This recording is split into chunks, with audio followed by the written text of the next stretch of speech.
Əleyhisselam adına, Aksiyon Heyəti adına, şəxsən Agil müəllim Bəhramlının adından, Arzu müəllimin, Vəfa xanımın adından, Trupa müdürümüz Vidadi müəllimin adından təbrik edirik. Sizə möhkəm can sağlığı arzulayırıq.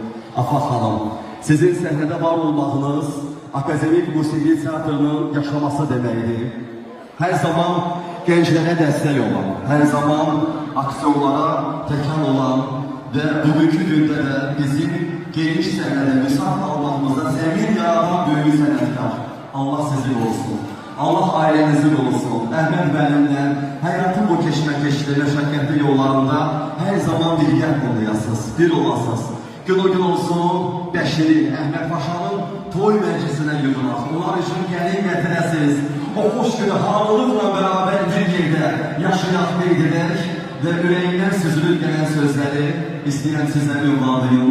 İllərin sənətkarı Bəşirin qızı Afar düşündürür, güldürür.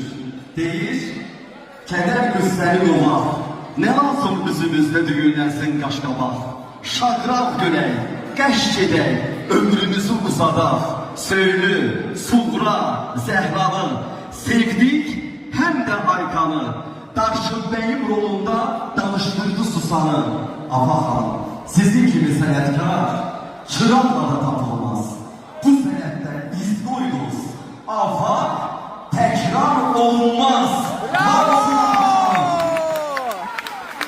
Öpürük sizi, bağrınıza basılır, hər zaman bağlasınız. Əleyhisselam adına, Aksiyon Heyəti adından, şəxsən Agil müəllim Bəhramlının adından, Arzu müəllimin, Vəfa xanımın adından, Trupa müdürümüz Vidadi müəllimin adından təbrik edirik. Sizə möhkəm can sağlığı arzulayırıq. Afaq xanım, sizin səhnədə var olmağınız akademik musiqi teatrının yaşaması deməkdir.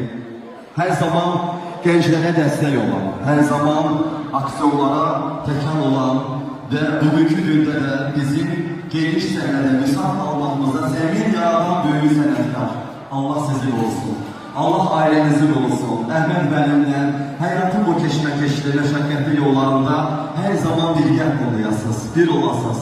Gün o gün olsun, Bəşiri, Əhməd Paşanın toy məclisinə yığılaq. Onlar üçün gəlin gətirəsiniz. O xoş günü hamılıqla bərabər bir yerdə yaşayaq qeydilər və ürəyindən süzülür gələn sözləri istəyirəm sizə ünvanlayım.